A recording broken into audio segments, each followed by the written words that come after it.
목선이고 1차에서는 한 분인가 두 분이 나왔습니다. 그래서 이제 이분은 답은이지만 나머지도 좀 고민해 보시고 46입니다. 양식굴의 유통에 관한 옳은 것은 국내 소비는 가공굴 위주다. 양식굴 이게 원래 이제 식용 가능한 생식굴은 우리 수분사에 얘도 김종기 시험 때 나왔습니다. 그래서 정화의 경우 자연 정화, 인공 정화 이런 식으로 출처가 되었는데 그러고 나서 옳은 것이니까 껍질처럼 유통되기도 하죠. 국내 소비는 가공굴이다. 국내 소비는 그 생굴로 우리 많이 먹죠. 국내 소비용 생굴은 세부 안전을 위해 가열하지 않습니다. 생굴은 그대로 유통하죠. 우리가 보면은 가열하지는 않죠. 수출은 생굴보다 가공굴입니다. 그리고 이제 생굴 같은 건 일본은 많이 나가더라고요. 이걸 좀 개념으로 좀 봐두시고 다음에 한번 정리 한번 해보겠습니다. 146번이 네, 분명히 한번 보완을 여기도 보완 저번에도 강의에서 보완한다고 얘기까지 했네요. 한 번 더 보완하겠습니다. 그 다음 수급 가공품의 유통에 가지는 특성이 아닌 것은 가공은 부피억제를 통해 장기 저장 가능하고 그 다음에 소비자의 다양한 기호를 만족시킬 수 있죠. 가공해가지고 기능식품도 만들어내고 하니까 공급을 조절할 수도 있겠네요. 저장성을 높일수록 유통기능과 같네요. 저장이 높으면 높을수록 일반 공산품이 되어버린 거죠. 공산품이나 또 일반 식품같이 부패를 방지하니까 신선하게 냉장 저장하면서 마트 같은 데 판매도 가능하겠죠. 그래서 부패 억제 장기 저장하다. 이런 거 장기 저장하면 할수록 또 식품은 계속 부모는 다운되겠죠. 그런 식으로. 그 다음에 유통정책 목적과 이것도 보면은 농수산물 유통가격안정법하고 수산물 유통법하고 다 하면서 고민해 봐야 되겠습니다. 그래서 유통가격안정법 다 포준고객과도 다 있는데 유통의혹 올 때는 포준고객과 농수산물 유통 농산물 품질관리법 5조 유통호율이고요. 그러고 나서 유통효율을 극대화하기 위해서 수산물 유통법도 있고요. 그런데 물론 포준화. 가격 안정의 정부 비축. 농산물은 유통가격안정법상 유통협력 구성이 마련되어 있고 정부 비축은 농산물은 대해서는 농산물 유통가격안정법이고 수산물은 수산물 유통론에 있습니다. 측정한 가격은 가격정보 공개고 식품안전은 수산물 식품 안전성 검사 식품의약품안전처장이 지금 농수산물 품질관리법 60조에서도 되어 있죠. 그리고 나서 일반 우리 유통 및 가격안정법에서도 개설자가 수산물을 안전성 농수산물 안전성 도매시장 및 개설자가 안전성 같은 검사를 합니다. 그렇게 다양하게 좀 정리 좀 해라는 식으로 지금 낸 것 같고요.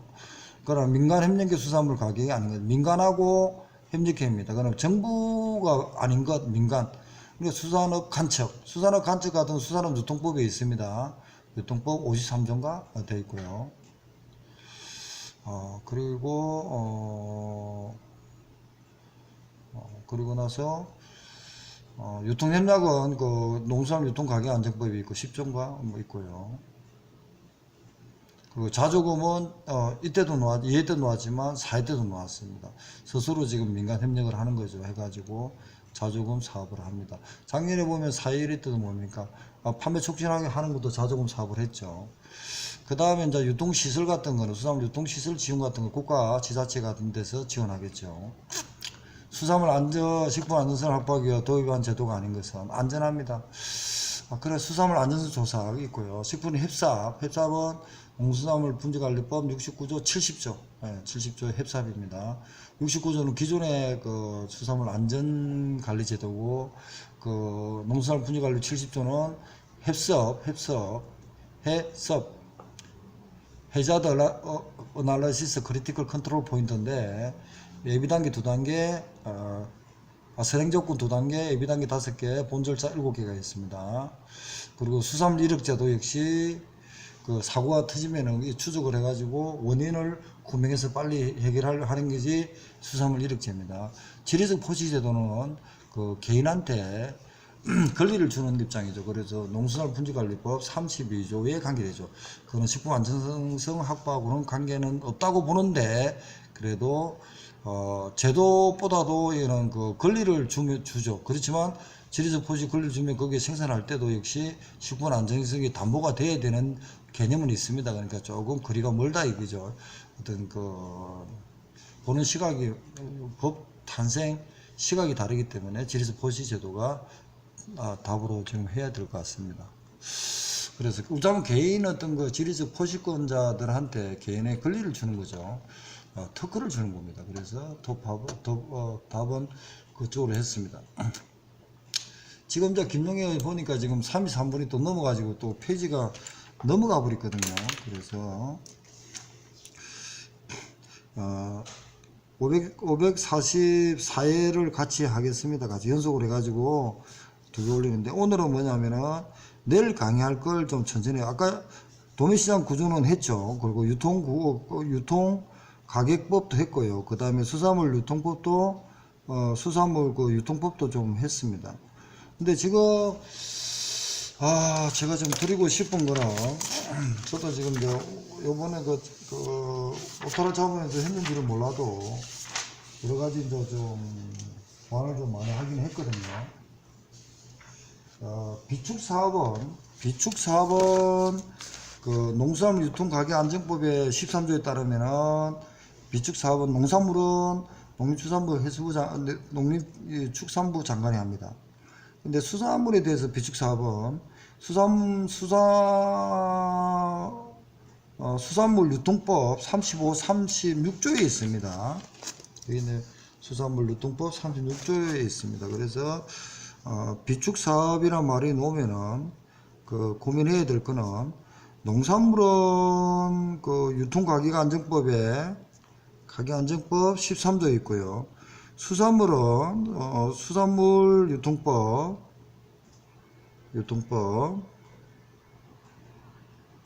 35조 36조에 있습니다. 그러니까 똑같은 비축사업이라는 해도 거의 그 농산물 유통가격안정법에는 농산물 위주로 많이 되어 있다 그랬죠. 포전계약 같은 거, 그런 개념을 좀 보시고, 그리고 아까 전자거래 같은 것도 있잖아요. 전산거래.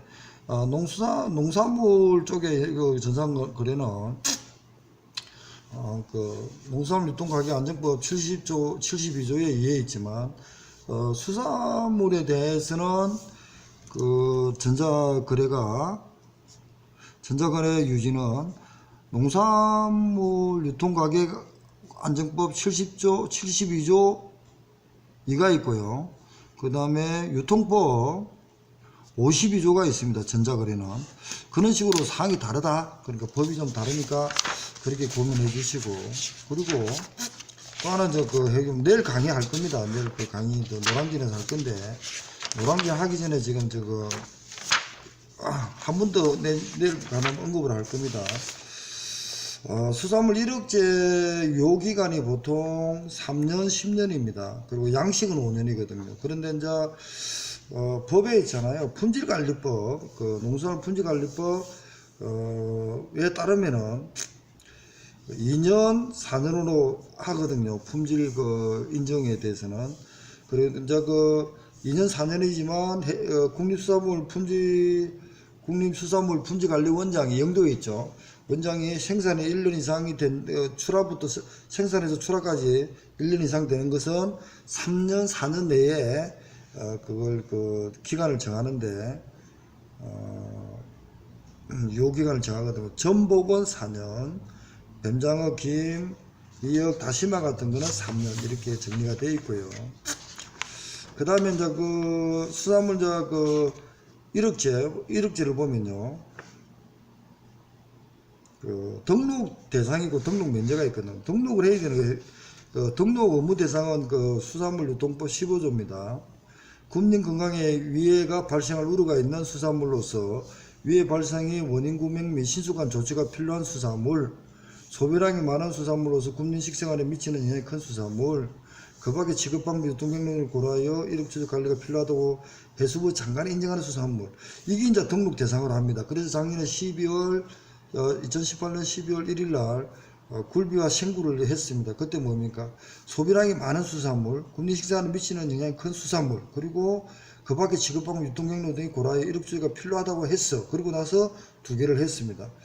그러면 이제 그 이력주의 관리라는 개념은 국민 건강에 위해가 발생할 우려가 있는 수산물로서 위해 발생의 원인 구명 및 신중한 조치가 필요하니까 수산물 유통로는 뭡니까?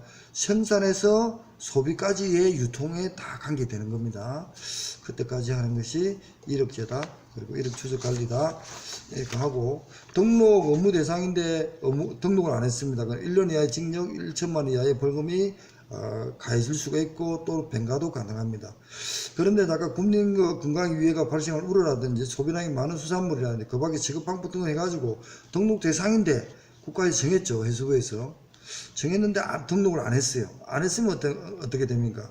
등록 후 위반을 했거나 아닌가 등록을 했습니다. 그래가지고 등록 후에서 법에 맞는 업무를 이행하지 않고 위반을 했어요. 그럼 그때는 등록 후에 위반을 했으면 3년 이하의 징역, 3천만 원 이하의 벌금이 부과될 수 있습니다. 그리고 나서 이제 이력 추적 관리, 수산물 이력 추적 관리 준수 업무 면제자는 행상 노점상이라든지 우편 유통업체를 이용하지 않고 우편을 통하여 수산물을 소비자에게 직접 판매하는 사람은 면제됩니다. 근데 이게 왜 부가가치세법자 시행령 71조 1항 1호에 따라 노점 행상하는 사람, 유통업체를 이용하지 않고 중간 상인을 이용하지 않고 직거래합니다. 우편 등을 통하여 수산물을 소비자 직접 판매하는 생산자입니다. 또 중간 상인 아닙니다. 이런 사람은 이력에 대해서 이력 추적 관리 준수 업무 면제자입니다.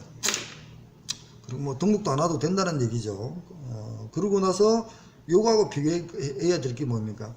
원산지 포시 면제 대상이 김용의 이해 시험 때 2차 놓았습니다. 그래서 원산지 포시 면제 대상으로 해가지고 적어라, 2-3개 적어라 이런 식으로 놓은 것 같는데, 그래서 저는 벌크 상태 대행수산물 외국에서 요청할 때 이런 식으로 이거 비슷하게 적었는데 저는 정답을 제대로 못 적었습니다. 그래서 문제가 있다. 하여튼 그런 거 원산지 포시 면제 대상이 놓았기 때문에 이력 추적 관리 준수 업무 면제자를 준비해야 된다는 거고, 그 다음에 이제 수산물 바코드가 있습니다. 수산물 이력제 1000을 10자리입니다. 4는 연도고요. 앞에 4는 뒤에 6개는 출하 순서입니다. 10자리 4연도 6 출하 순서. 그 다음에 13자리 일반 수산물은 13자리거든요.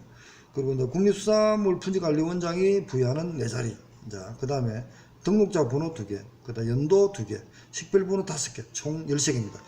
이것까지 이제 이 강의를 이제 들으면서 제가 지금 수산물 이력제가 지금 이력제가 4자리는 연도입니다. 10자리는 연도고, 그 다음 6자리는 출하 순서입니다. 이게 천일염이거든요. 그 다음 그 외에는 13자리인데 국립수산물 품질관리원장이 국립수산물 품질관리원장이 부여하는 자리 4개, 그 다음에 등록자 번호, 등록해야 될 거 아닙니까? 이렇게 되니까 등록자 번호 2자리, 그 다음에 연도가 또 이제 연도는 2개 맞습니다. 아까 전에 연도는 4개 썼잖아요. 천일염은요 2개. 그 다음에 식별번호가 있습니다. 순서도 이거 나오겠죠. 식별번호 5개가 있습니다. 이렇게가 13자리입니다. 자, 수산물 이력제까지 얘기를 했습니다. 그 다음에 비축사업 했고, 전자거래 했고, 수산물 이력제, 그리고 면제, 이력제, 면제는 행상하고 직거래, 그죠? 유통 우편을 통합니다. 직거래. 근데 이제 원산지 면제가 있고, 이런 식으로 지금 같이 해요. 원산지 면제는 벌크 상태 대행 수산물 외국에서 요청할 때, 이런 것까지도 좀 이렇게 해가지고 정리를 했습니다. 그래가지고 했지만, 지금 시간이 한 5분 정도는 더 해보겠습니다. 그 다음에 했고요. 그 다음에 지금 아래 내일 또 강의할 겁니다.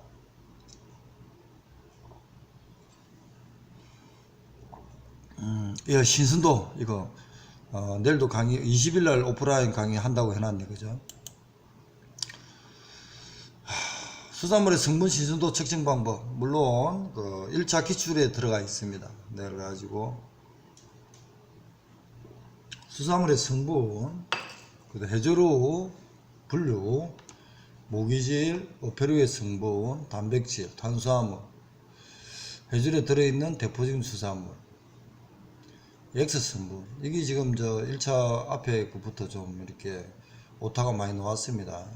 그래서 많이 정리했고, 냄새, 색소, 그러고 나서 기타 불포화 지방산, 타우린 같은 거. EPA는 20개, 이중결합 5개죠. 데이지는 22, 6입니다. 그리고 나서 학습 넣는 정진의 시력이 좋아집니다. 동물들 지방 같은 포화지방산 같은 거는 먹으면은 안에서 소비가 안 되면은 몸에 안 좋습니다. 에너지 원천이지만 사용하지 않고 축적된 경우에는 비만으로 해가지고 그레스테롤이 생깁니다. 혈관에 막히죠. 그런 식으로 동물성 지방과 우리 식물 지방, 불포화 지방산입니다. 불포화 지방산은 부패도 쉽게 나간다는 생각을 가지고 있어야 됩니다. 수산물의 영양류 붉은살, 생선과 흰살, 이걸 좀 저번에 좀 바꿨긴 바꿨는데 하여튼 내일 한번 보겠습니다. 백색류, 사후경제하고 이제 저번에 관계가 됐거든요. 사후경제 여기 있네요. 그러니까 동일한 조건에서는 흰살이 붉은살보다 빠르다. 그래서 결국은 자기 소화도 빨리 가고 부패도 심하다. 수산지 공문 기출입니다. 어패류 사후 변화 과정, 해당 작용은 이제 완전히 바꿨습니다. 이론서도 지금 오타를 잡고 있는데 다음 주에 이론서 오타 잡을 거거든요. 1차 이론서. 글리코겐이 분해되면서 에너지 물질 ATP가 감소된다. 그리고 젖산이 생성됩니다. 정확하게 바꿨습니다. 동시에 변화와 감소가 되면서 동시에 젖산의 양이 많아지고 근육의 pH가 낮아지고 근육 ATP도 분해된다. 신순도가 떨어지면 이런 상황이 되죠. 그럼 젖산이 많아진다. 그럼 미생물이 축적이 되죠. 미생물이 활성화됩니다. 미생물 활성화되면 그 화학작용해가지고 자기 소화가 일어나죠.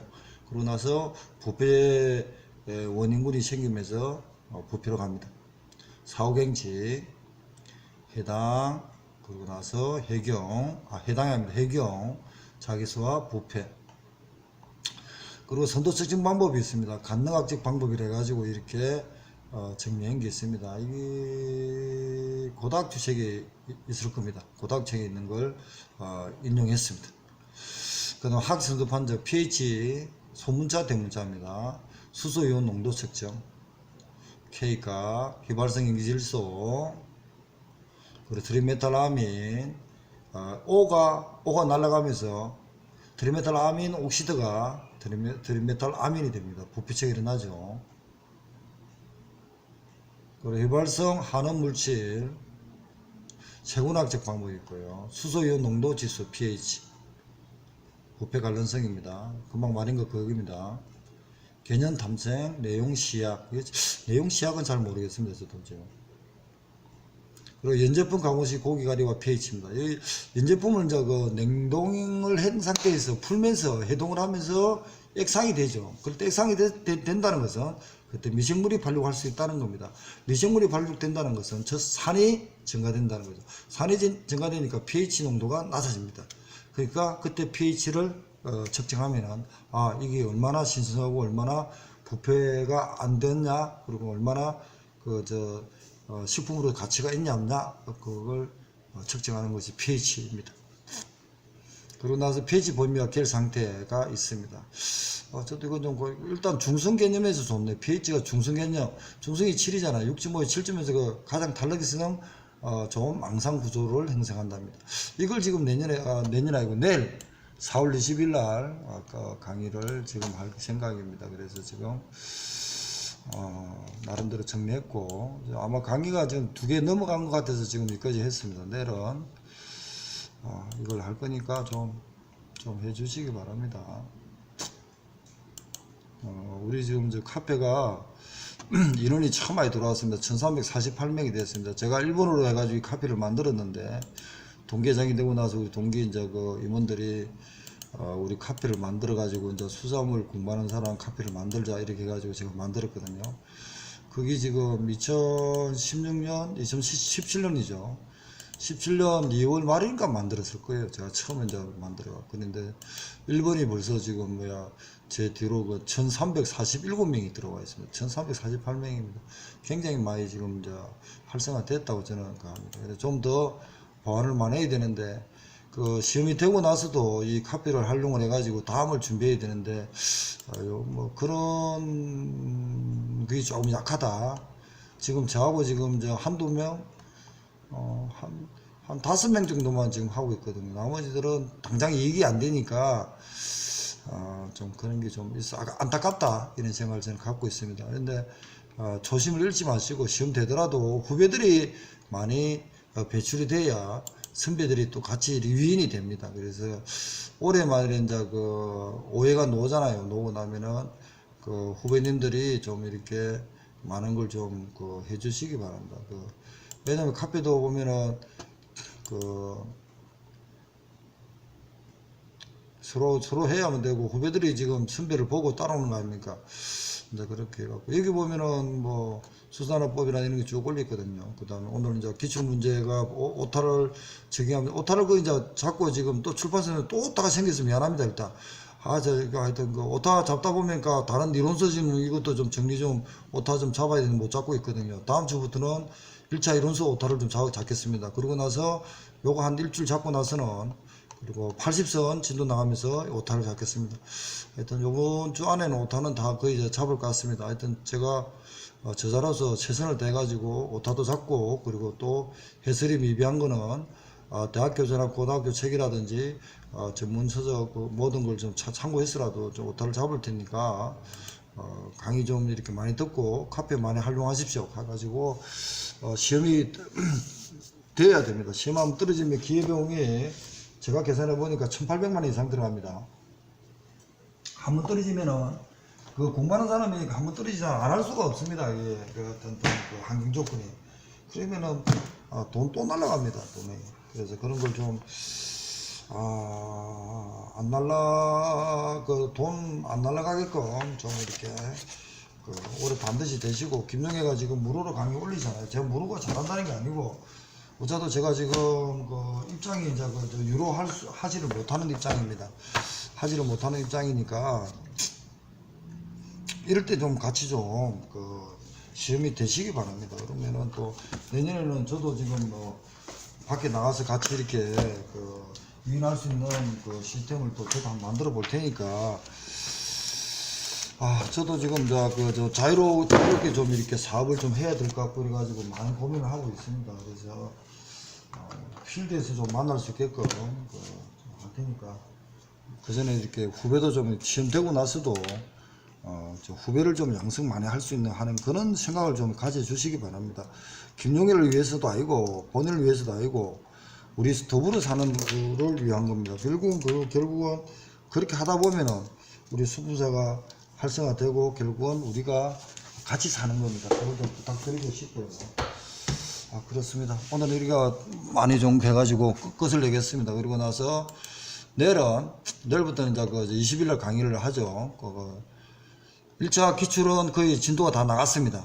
그 다음에 1차 이론서 나가고, 그리고 80선 나갑니다. 하지만 노량진 오시는 분은 1차 이론서, 1차 해설 기술서, 그리고 80선 세 가지는 가져오셔야 됩니다. 그리고 나서 강의하고 저는 또 일주일간 제가 직장 끝나고 나면은 저녁에 보완하면서 또 강의 올리고 이렇게 할 겁니다. 그걸 이번 4월달 5월달까지 해야 됩니다. 그리고 나서 6월 10일까지는 계속 2차 위주로 좀 같이 나가면서 할 거고, 그리고 나서 6월 10일날 접수하고 나면은 한 30일 40일 남죠. 그때는 1차 기출문제를 다시 풀고, 그리고 나서 또 1차 예상문제를 지금 김성길 교수가 하고 있으니까 그 문제하고, 또 유통론 제가 예상문제를 몇 문제를 좀 만들고 있습니다. 그렇게 하고 그런 문제를 또 풀면서 1차 위주로 좀 하고, 그리고 나서 별도로 또 2차는 2차대로 강의를 올리고 하겠습니다. 그러면은 좀 지나면은 2차 문제까지도 좀 지금 2차 저 모의고사 80선을 지금 20선을 지금 20 모의고사를 개정하고 있거든요. 그거 하고 그러고 나서 2차 기출 문제 같은 것도 강의를 좀 올리겠습니다. 한 다음 주나 좀 지나고 나면은 2차도 좀 신경 써가지고 강의 올릴 테니까 2차 하시는 분들은 왜 1차만 한다 이렇게 생각하지 마시고 우리 수분사 특징이 65에서 70%가 1차에 저 중복됐습니다. 그래서 1차에 튼튼하게 다시 보시고 또 하나 들고 싶은 얘기는 작년에 1차 되고 2차 하시는 분도 올해 1차를 반드시 한번 접수를 다 하셔가지고 1차를 보시기 바랍니다. 1차가 그렇게 공부를 하시면은 굉장히 효과가 있다는 걸 저는 말씀드리고 싶습니다. 그래서 1차를 한번 더 접수해서 2차를 준비하시지. 나 2차니까 1차는 별개다. 그런 생각 하면 안 됩니다. 1차가 모여서 2차가 되는 겁니다. 감사합니다. 내일 4월 20일 날 오후 4시에 노량진에서 만나겠습니다. 감사합니다.